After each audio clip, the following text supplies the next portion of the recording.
안녕하세요. 너무 오랜만에 뵙는 것 같으네요. 우리 2016년에 하고 2017년 처음이에요. 예, 새해 복 많이 받으시고요. 오늘은 지난번에 그 예보를 해드린 대로, 우리가 그 아이들하고 책에서 가장 중요한 게 사실 파닉스 아니죠. 파닉스 아니고 책을 읽을 때는 컴프레hen션이 제일 중요하다고 말씀을 드려도 과언이 아닐 거예요. 그런데 컴프레hen션 하면 이제 옛날에 우리 독해라는 게 이제 그런 어려운 말이 생각이 나기 때문에 이제 많은 선생님들이나 그다음에 어머니들이나 이런 거 어떻게 해야 돼라고 생각을 하시고, 특히 우리가 이제 주로 많이 아이들하고 읽는 스토리북은 이 언어 레벨이 아이들의 언어 그 랭귀지 레벨에 조금 더 이렇게 어려운 경우가 되게 많거든요. 예, 그래서 이거 난이도 높은 걸 어떻게 해야 돼라고 이제 고민을 하시는데, 사실은 컴프레hen션은 아이들이 다 읽지 않아도 이 책이 어떤 내용이고 이게 어떤 이 주제를 가지고 하는 내용인지를 이해할 수 있는 방법은 굉장히 많아요. 만약에 우리 아이가 랭귀지 레벨이 좀 많이 낮으면 제일 중요한 거는 그 책을 그 랭귀지만 의존해서 소화할 게 아니라 항상 그 아이들 책에는 그림이 붙어 있죠. 그림이 좀 더 중요해요. 그러면 이거를 그림을 보면서 먼저 아이하고 이야기를 해봅니다. 그러면 언어 레벨에 과중하게 의존하지 않더라도 책에 대한 이해가 많이 풀릴 거예요. 그래서 아이들하고 픽처북을 읽을 때는 너무 언어 쪽으로만 생각하지 말고 그림에 기반을 두고 아이들과 그림을 읽으면서 책의 전반적인 부분을 이해를 시키면 좋겠다라는 그 이야기를 처음부터 시작합니다. 영어로는 픽처 워킹이라고 얘기를 하는데, 픽처를 보면서 책의 전반적인 것을 이해를 합니다. 그게 제 1번째 컴프레hen션의 팁이라고 말씀을 드릴 수 있고요. 레벨북이 아닌 트레이드북, 어텐틱북, 픽처북들은 픽처 워킹이 굉장히 중요합니다. 레벨북은 아이들의 언어 레벨에 맞춘 거기 때문에 굳이 픽처 워킹 하지 않아도 아이들이 90%, 100% 읽어내면 그거는 이제 별 큰 문제가 없지만, 우리가 어텐틱북이라고 얘기할 때, 그 다음에 픽처북이라고 얘기할 때 그쪽에서는 언어 레벨이 조금 더 높을 수 있으니까 그런 거는 픽처 워킹으로 극복해 주신다라는 게 제 1번째고요. 그 다음에 이제 두 번째로는 책을 좀 더 효과적으로 이해하기 위해서는 아서에 대한 연구가 좀 필요하죠. 이 글 쓴 이의 그 작가의 스터디 같은 것도 아주 중요합니다. 왜냐하면 우리가 이 책을 이해한다는 것이 작가의 의도를 잡아내는 것이 되게 중요하거든요. 그러니까 작가에 대한 연구, 작가에 대한 스터디가 먼저 선행이 되면 훨씬 더 작가의 메시지를 알아듣기가 쉽기 때문에 작가의 의도를 조금 잡아내는 작업을 해주시면 좋겠는데요. 보통 아이들이 이제 작가에 대한 것들은 너무 그냥 작가에 대한 이야기만 하는 것보다는 이런 워크식 같은 거를 이제 같이 아이들하고 풀어내면 작가에 대한 연구가 쉽게 되고 정리도 되고, 두 번째는 작가의 의도를 알면 그 작가가 책을 쓴 취지, 책에 대한 메시지 이런 것들을 조금 쉽게 알기 때문에 이 작가 프로파일 해가지고 이런 작가에 대한 이야기를 이런 식의 워크시트로 해서 선생님이나 엄마가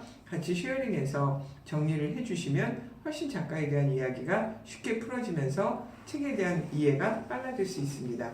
작가의 의도를 파악하는 건 굉장히 중요한 작업이에요. 이게 이제 이렇게 발달 단계가 올라가면서 조금 고난이도의 작가의 스터디가 들어갈 수 있는데, 일단 어려서부터 만약에 에릭 하일이면 에릭 하일에 대한 스터디 이런 것들을 간단하게 시작함으로써 책에 대한 이해가 깊어집니다. 그래서 두 번째로는 이제 아서에 대한 연구를 좀 시작을 해봐라 이렇게 말씀을 드릴 수 있고요. 그 다음에 세 번째로는 이제 본격적으로 책을 읽기 시작하면 책에서 제일 중요한 게 누굴까요? 무엇일까요?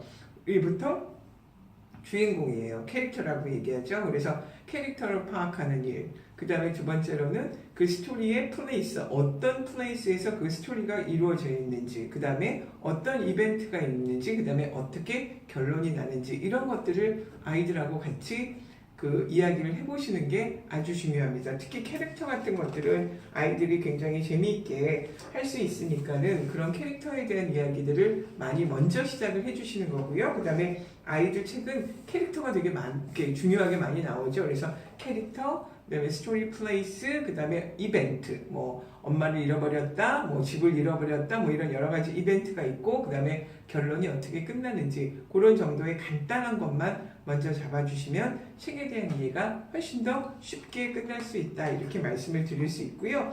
그다음에 이제 또 하나 중요한 거는 애들하고 아이들이 그 책을 읽으면서 그 책에서 느꼈던 중요한 부분, 여기 페브릿 파트라고 있잖아요. 예, 그런 것들을 조금 따로 물어보시는 것도 좋습니다. 그래서 My favorite part in this book, 이 책에서 페브릿 파트는 어떤 거다, 이제 이런 식으로 아이들하고 같이 얘기를 해주셔도 책을 조금 더 효과적으로 이해할 수 있는 이제 그런 어떤 단계까지 올라갈 수가 있다라고 말씀을 드릴 수가 있죠, 그죠? 예, 그래서 4-5가지의 기본기는 꼭 그 책과 함께 해주셔야 되는 그런 거고요. 그 다음에 조금 이제 아이들의 그런 생각을 조금 더 이렇게 디벨롭을 시켜보시면, 아까 그는 기본적인 거고, 그 다음에 그런 것들을 조금 더 디벨롭을 시켜보실 것 같으면 이런 말통선 같은 거 이어주는 거 좋아요. 그러니까 책에서 만약에 메인 캐릭터가 있으면, 메인 캐릭터가 만약에 그 조금 더 이야기가 진행이 되면 메인 캐릭터는 과연 무슨 이야기를 할 수 있었을까, 무슨 얘기를 했을까라는 그런 아이들의 생각 같은 게 있죠. 여기에 이런 거 보면은 책에 이런 그 사파들이 나와요. 그래서 이제 책은 책대로의 센텐스가 나오겠지만, 나는 그 책을 읽고 내가 만약에 작가라면 이런 말풍선에다가 어떤 이야기들을 써놔서 나만의 그런 이 스토리를 만들어낼 수 있을까? 요거는 이제 조금 뭔가 이렇게 추론적인 그런 어떤 크리에이티브한 그런 생각이 들어가는 거죠. 책을 기본적으로 다 이해하고, 만약에 내가 작가라면 나는 이런 말풍선 안에다가 어떤 그 말들을 집어넣어서 또 나만의 책을 완성할 수 있을까? 나의 생각을 집어넣을 수 있을까? 이런 것들을 이렇게 말풍선을 통해서 해주시면은 그 책에 대한 이해가 조금 더 새로워지고, 그 다음에 조금 더 나의 생각을 집어넣을 수가 있는 거죠. 컴프레hension이라는 게 책을 이해한다가 가장 기본은 맞습니다. 이 책을 이해하기 위해서는 책의 어떤 흐름을 이렇게 잘 잡아내야 되는 거죠. 그래서 우리가 캐릭터, 그 다음에 스토리가 일어난 스토리 플레이스, 그 다음에 어떤 이벤트, 그 다음에 컨클루전, 이런 거 잡아내는 거 되게 중요하고요. 그건 기본으로 중요한 거고요. 그 다음에 그거를 조금 더 넘어서려면, 만약에 내가 작가라면 나는 이 장면에다가 이 장면에서 어떤 생각을 할 수 있는지, 그런 아이들의 그 어피니언, 아이들의 생각 같은 거를 잡아주시는 게 이거보다는 조금 더 업그레이드된 컴프레hen션 스킬이에요. 그래서 그런 것들을 잘 가지고 운영을 하시다 보면은 아이들이 책을 이해할 수 있는 폭이 넓어집니다. 제가 아까 얘기했죠.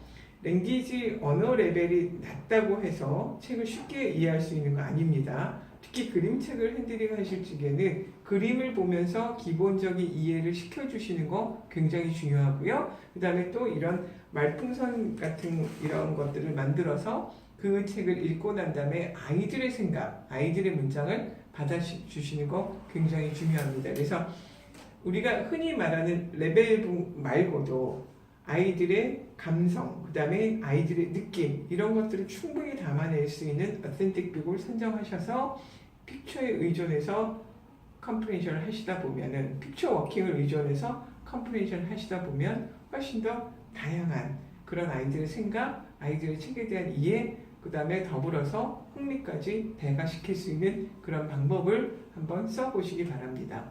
다음 시간에는 조금 더 구체적인 컴프레hension의 스트래러지를 소개하는 시간으로 만들겠습니다. 예, 다음에 만날 때까지 잘 지내시고, 그 다음에 제가 오늘 얘기하는 컴프레hension을 좀 잘 연구해 주시기 바랍니다. 감사합니다.